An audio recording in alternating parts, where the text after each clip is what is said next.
What is going on, my friends? Doing a quick video for you guys today.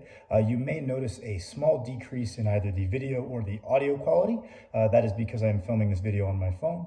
We are still struggling to get internet out in my small town in Montana out here. So for the time being, it's quicker for me to upload a video from my phone than it is to record it on my camera, put it on my computer, connect to the hotspot from my phone on my computer and upload from the computer. So the decrease in quality will not be a mainstay of the channel. We'll be right back to the microphone, the camera pretty soon, but I figured for this short informational video, it wouldn't be the end of the world. Now, the other day, I uploaded a video of myself doing a dead stop behind the neck press with 275 pounds. The weight's inconsequential, but a lot of people found this impressive. A lot of people saw that. And in response to this, a lot of people reached out to me to inform me or to ask or to inquire about the safety of behind the neck press. Some people direct messaged me on Instagram, got some comments. And there seems to be a lot of confusion about this motion, whether this is dangerous, right? I remember coming across Athlean X video, I think it was, about 8 years ago when I was first getting into lifting, that informed me that behind the neck press, face pulls, and I think leg extensions were these inherently dangerous, injurious motions, and that I should stay away from them. And I remember like hearing some what looking back is kind of half-baked biomechanics explaining why these were bad. And I was like, oh, well, that checks out. Never was there any data presented to me that suggested that these were inherently injurious motions. If anything, something like a leg extension is a pretty damn safe motion. And looking back, there was never any citations dropped, but I was kind of informed of like, oh, well, you're banging your humerus into your AC joint, right? And really what it comes down to, looking back to it, was some very half-baked understanding of shoulder biomechanics, the shoulder girdle moving alongside the scapula's ability to upwardly rotate. It was not the most fleshed out explanation. It was more so, well, I did these once. I tried to jump straight into working weights, despite this being a very new motor pattern. It hurt. Let me try to guess why it hurt and why this is bad. And that seemed to be the extent of the evidence to come to this conclusion.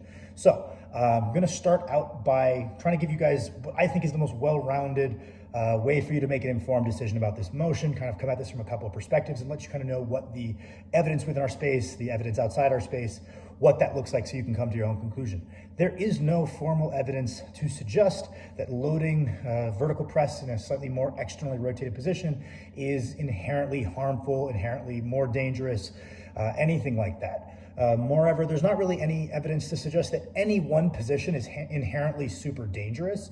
It's just that we have a level of tissue tolerance. That tissue tolerance is specific to the position, most likely. And so if we exceed that tissue tolerance, we get an injury. But we can improve that tissue tolerance in these positions via training response, right? One of the things that increases, we can increase our contractile strength, but we can also increase our tissue tolerance, right? So the human body is very resilient. We can build up a good amount of resilience in a wide variety of positions. And usually what will happen is someone will load a position that they haven't loaded much, exceed that tissue tolerance, and that's why they get hurt.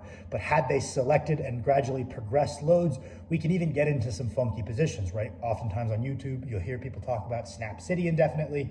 But if you see, there's videos of the Chinese Olympic weightlifting team doing loaded Jefferson curls where you're deliberately rounding your spine as much as you can with load. The idea is that you gradually progress to this, you build up strength in those more obscure and rarely loaded ranges of motion. And as long as we're slow and deliberate with this, the position itself isn't inherently harmful to our body. It's that poor load selection or under preparation of that range of motion that's dangerous, right?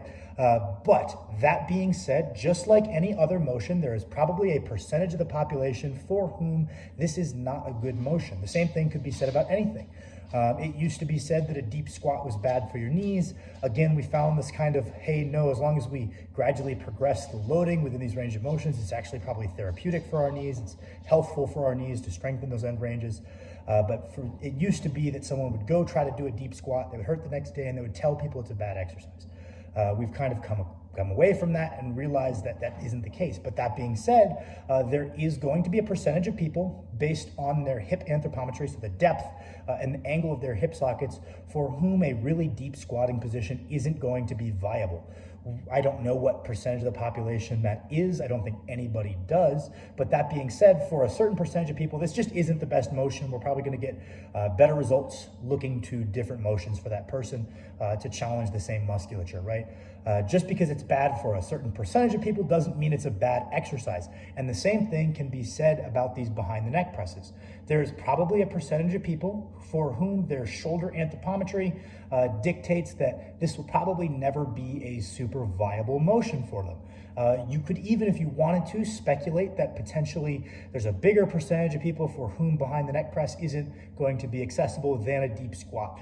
And because neither of us really know, neither of us have any data, that's a totally fine speculation. I don't know if I disagree. I don't know if I agree. You could make that speculation, but just because for a percentage of the population, this motion isn't viable, doesn't mean we can say it's a bad motion. That being said, if you cannot do that, it's not the worst thing in the world. We'll just keep all of our presses in front of the neck. I don't think you're missing out on a tremendous amount by not being able to do this exercise. And I don't think you're gaining a huge amount by being able to do this exercise. It's nothing magic. I personally have found them to be quite helpful. Generally, when I train them, I do not train them a dead stop all the way to the traps. You know, again, we kind of have, it doesn't have to be one extreme or the other.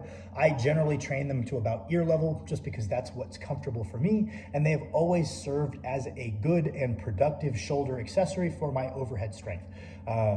I can't say I dislike the motion. They work quite well for me. They've never caused me an ounce of discomfort, right? So I fall within that percentage of the population for whom they're viable. And then I tried them and found not only are they viable for me, but they are effective for me.